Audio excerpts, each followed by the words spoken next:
पूरी आत्मा के साथ में, पूरे बल के साथ में कोशिश करेंगे एक आत्मिक क्रांति हमारे बीच में उतर है परमेश्वर की तरफ से, क्योंकि आज का दिन जो है वो बहुत महत्वपूर्ण दिन है। अपनी आंखों को बंद कर लें और नम्रता दीनता के साथ में परमेश्वर के सामने एक बार फिर से आते हैं। परमेश्वर, हम धन्यवाद देते हैं इस जगह के लिए, इस वक्त के लिए। प्यारे परमेश्वर, यहाँ पे मौजूद एक एक व्यक्ति को आपके हाथों में सौंपते हैं प्यारे खुदावन। इनमें से हर एक को छुएं, स्पर्श करें प्यारे पवित्र पिता, और यहाँ पर आपके पवित्र स्वर्गदूतों का, फरिश्तों का पहरा मांगते हैं प्यारे पाक खुदावन।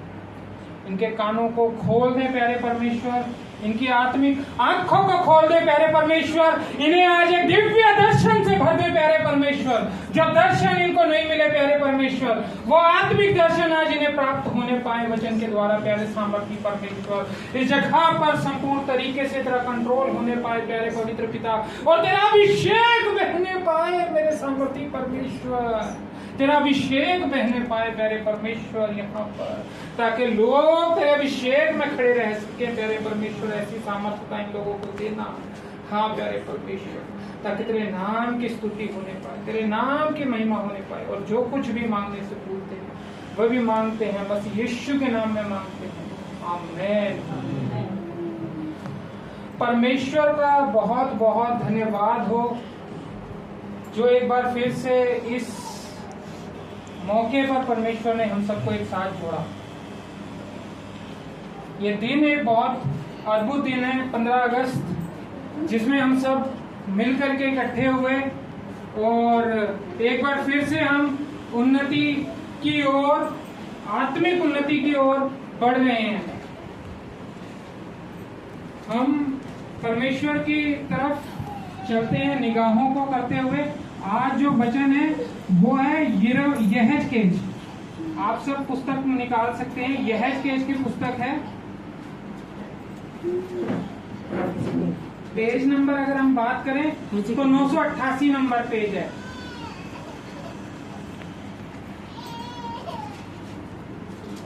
यहेजकेल पेज नंबर 988, उसका 18वां अध्याय।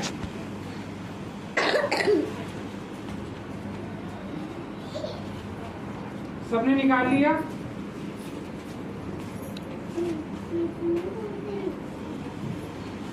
वचन है 18 का 23।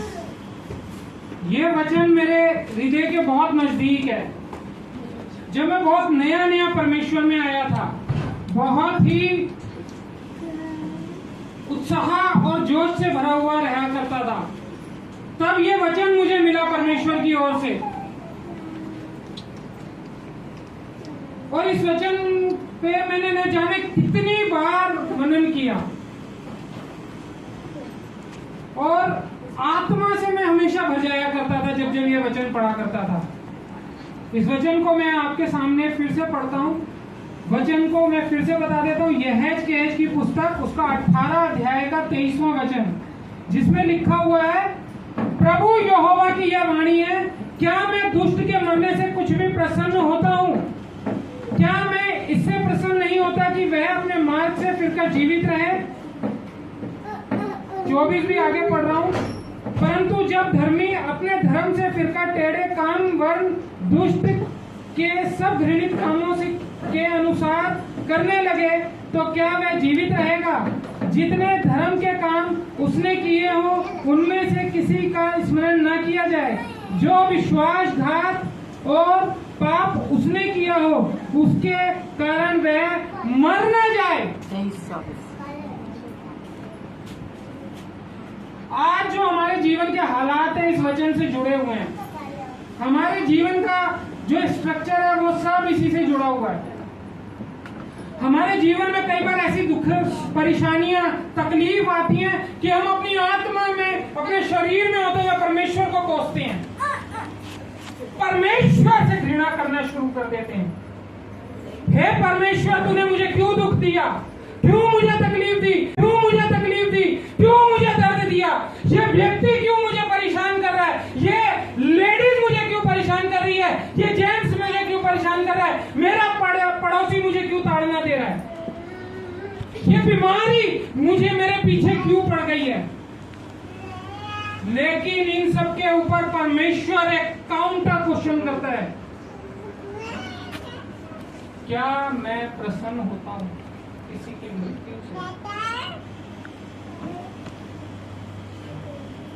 क्या मैं दुष्ट के मरने से प्रसन्न हूं? क्या एक व्यक्ति जिसने सारे गलत काम कर रखे हैं और एक व्यक्ति जो परमेश्वर का बहुत बड़ा संत है, क्या परमेश्वर उस संत को देखेगा या फिर उस पापी को देखेगा? क्या दिन का उजियाला, सूर्य का प्रकाश, चंद्रमा का, रात का उजियाला जो होता है चंद्रमा की तरफ से मिलता है, या फिर इस पृथ्वी में मिलने वाली ऑक्सीजन, या वो सब खाद्य पदार्थ जो एक धर्मी खाता है, क्या वो अधर्मी नहीं खाता?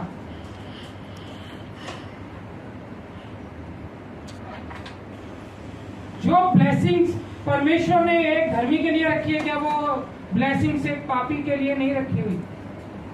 लेकिन सिर्फ इंतजार है तो वो किसका है? क्षमा का, पश्चाताप का। हम इतने हठीले हो जाते हैं, इतने दृढ़ हो जाते हैं अपने पापों में, इतने घमंड में भर जाते हैं कि हमें सिर्फ अपने हम के अलावा कोई सामने वाला नजर नहीं आता। मैं ठीक हूं, बाकी सब गलत है।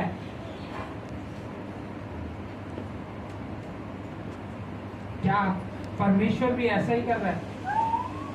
हम हर चीज में एक मोहर लगा देते हैं परमेश्वर की इच्छा, लेकिन परमेश्वर की इच्छा इसके विपरीत है, क्योंकि हमारी और परमेश्वर की सोच में जमीन और आसमान का अंतर है।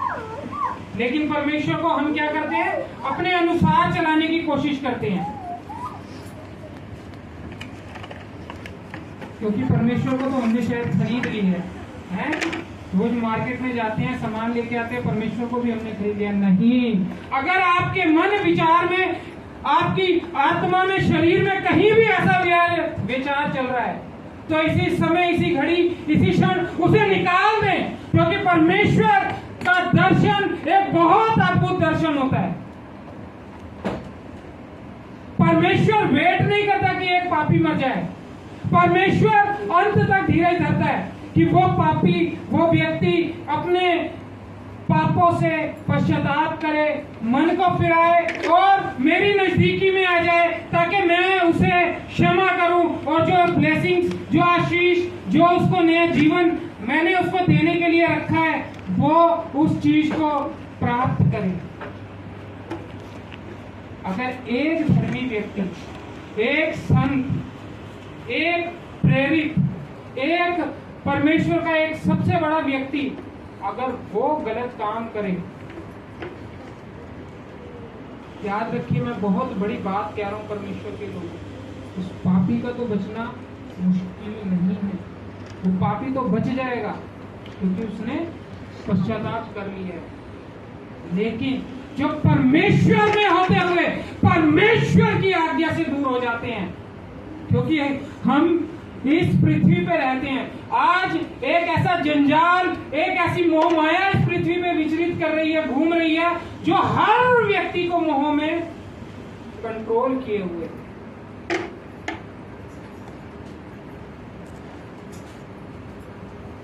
और वो संत, वो परमेश्वर का सेवक अगर भटक जाए, तो उसके लिए कोई भी रास्ता बचाव का नहीं है। ऐसा मैं नहीं कह रहा, ऐसा क्वेश्चन क्या है?